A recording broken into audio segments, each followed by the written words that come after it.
Di sebuah peternakan yang damai, di tepi danau yang jernih, seekor induk bebek dengan sabar mengerami telur-telurnya.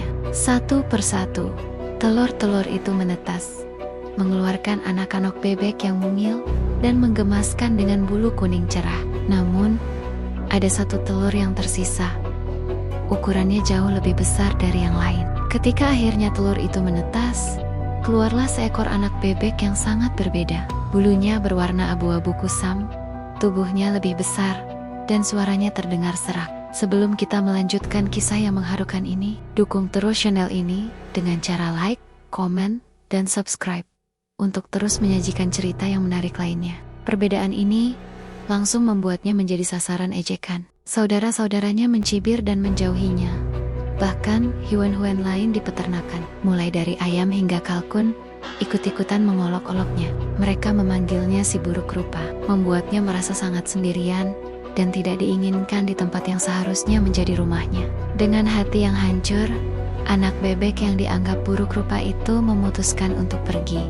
Ia tidak tahan lagi dengan ejekan dan pengucilan yang diterimanya setiap hari. Diam-diam, di bawah naungan malam, ia meninggalkan sarang dan peternakan, memulai perjalanan yang tidak pasti seorang diri. Perjalanannya penuh dengan kesulitan dan tantangan. Ia harus mencari makan sendiri, bersembunyi dari bahaya.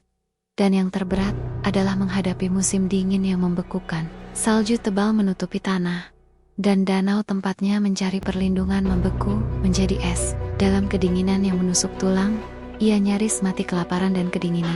Ia juga harus waspada terhadap ancaman dari para pemburu yang sering berkeliaran di hutan. Setiap hari adalah perjuangan untuk bertahan hidup, sambil terus membawa luka di hatinya karena merasa berbeda dan tidak diterima dimanapun ia pergi.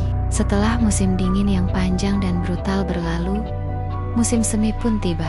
Sinar matahari yang hangat mencairkan salju dan alam kembali hidup. Suatu pagi yang cerah, saat ia berenang di sebuah danau yang tenang, ia melihat pemandangan yang luar biasa. Sekawanan burung putih yang sangat anggun dan indah berenang dengan gemulai di atas air. Leher mereka panjang dan jenjang, bulu mereka putih bersih laksana salju. Ia begitu terpukau dengan keindahan mereka, merasa ada ikatan aneh yang menariknya untuk mendekat.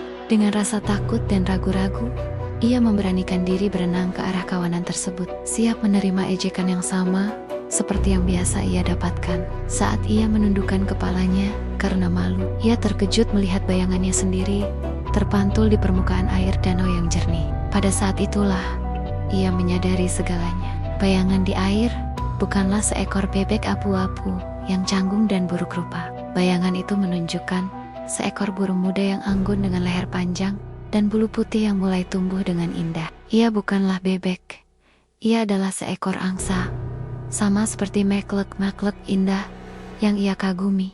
Kawanan angsa itu tidak mengejeknya. Sebaliknya, mereka menyambutnya dengan ramah dan hangat. Mereka berenang mengelilinginya, seolah-olah mengakui bahwa ia adalah salah satu dari mereka. Untuk pertama kalinya dalam hidupnya, ia merasa diterima.